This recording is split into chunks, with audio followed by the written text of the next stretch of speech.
champion of the world, Israel, the last style bender, Adesanya!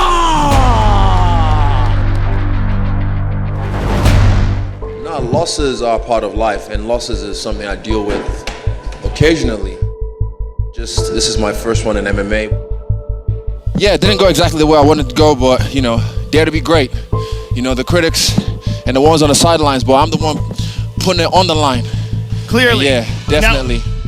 Now, in another parallel universe, I'm the double champ, and it all went, you know, the way I expected it to. But this one, I came up short tonight, but, you know, I'm still here. When I go home, my team is still there. They love me. Nothing changes. You know, my family, my loved ones, I just called all of them, the ones that I give a fuck about, and they all love me. When I go home and I see Toothless and Millie, they're gonna see me and lick me, and they'll still love me.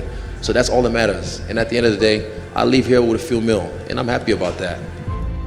Like I told you guys, I've lost in kickboxing, I've lost in boxing, I've lost in life, I've lost in love, I've lost in family. Like, life is, you know, you don't just win all the time. It's wins and losses. So you roll with the punches.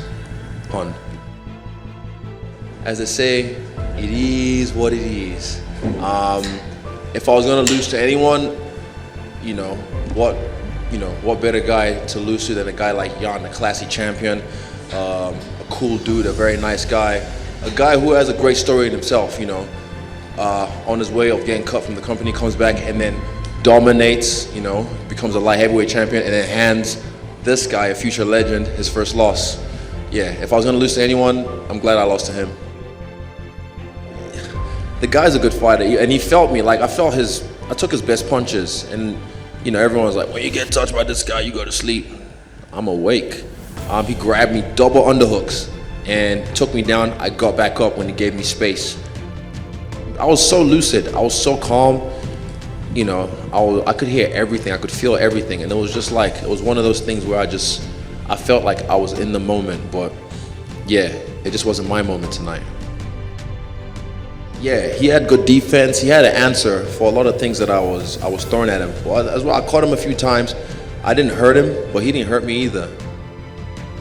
But he just had his defense really tight for this fight. He wasn't as careless as I was expecting, because I was expecting a careless Jan, and I thought I would draw out some mistakes from which I did, but that he was able to fix those mistakes on the fly. So, man, credit to the guy and his team. They put on one hell of a game plan, and they got their guy ready for me.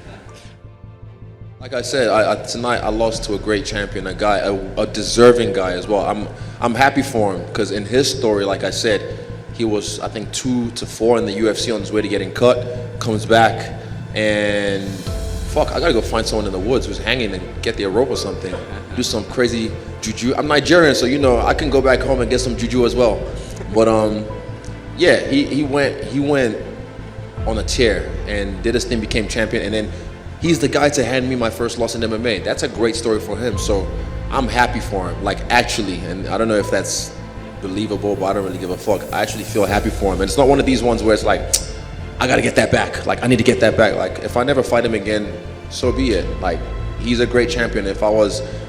Even Eugene said, if we're gonna lose to anyone, it would be that guy. Like, it's a pleasure to share the cage with a cool guy like that. You know, in this game with a lot of douchebags and a lot of, I don't want to say what I want to say, but yeah, like, it's a pleasure to share a cage with someone like that. And like I said, you can ask him, he was tired, I was fresh, so he used his crafty veteran, you know, moves to take me down in that last round, and then he did what he did. He scored and secured the round. So credit to him. I didn't even know it was the fourth. I was like, when I heard it was the fourth round, I was like, oh shit, I thought it was the third. Like, I was just having fun in there. Like, I was so lucid, and I felt myself. I was smirking a little bit. I was smiling at certain things when I knew I had him, and yeah, there was certain. I didn't really score. I wasn't scoring the fight. I was just like trying to score points. I wasn't trying to knock him out, take him out, you know. But I was trying to score points and just touch him. Like I said, just keep touching him, because trust me, I can drop these guys. I've done it before, and I'll do it again, but I can drop these guys. I've lost many times, but I remain undefeated. You know, it's about this. Like right now, me and my team, we're just excited to get back home and work on certain little details.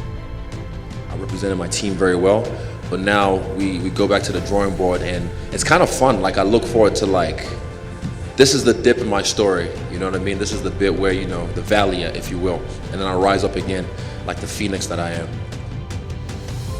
At the end of the day, if I can't fight, if I can't win, this is all goes away, so I gotta come in here and dominate. I'll tell you one thing, every time in my life that I've lost in combat sports, I come back and I fuck the next guy up, I knock them out. Actually, because guess what, my team and I, we go back and do the work, and we know what to work on. This is what we do. Even Eugene was telling me, like, I'm excited to go back and to the drawing board so we know what to work on. I'm excited as well, because I'm like, fuck, I thought I'd be able to like handle his top game better, but like I said, he knew, because after I got up from the first one, he knew if he gave me space, what would happen, I'd slip away. I even like had his chin at one point. I thought, should I go for a guillotine? I was like, nah, slip it, I'll let that one go. But yeah, I'm excited to go back home and work again on myself. I mean, like I said, dare to be great, you know. I'm still alive. I didn't really get outclassed, you know. It was just, wasn't my night because the other guy was, you know, better tonight. And I can, like, I'm telling you, in another timeline, I beat this guy. Another timeline, he beats me in a different way. Like, there's so many different ways this could have ended up. But tonight, in this timeline, he was the better fighter tonight.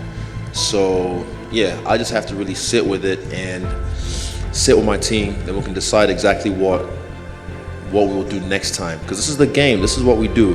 We go back, reassess, adjust, and try again. I definitely will be back, but yeah, like I said, dare to be great.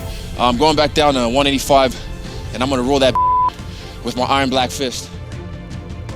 Definitely, you'll see me back at 205 later in the future, but right now, I got a division I got to dominate, and I know they're gonna be thinking, oh, that's it, you just got to take him down, and then that shit, you got him. I'm like, all right, cool, bet. But I'll remind them again why I'm the king at 185. Everyone who supports me, all my people, I appreciate you. I'm sorry, I didn't. Like, I know the fact that I like to make my fans be proud, you know, when they say what I'm gonna do, what I've already said, being champ or double champ or whatever. So I'm sorry I let you down, but you know, if you want to hop off the hype train, bro, get the fuck off the hype train. We're just stopping for a little gas. Understand? You can get the fuck off. But if you want to stick with me, and trust me, I'll show you a good time. It's gonna be a fun ride, all right? And I appreciate y'all. Mwah.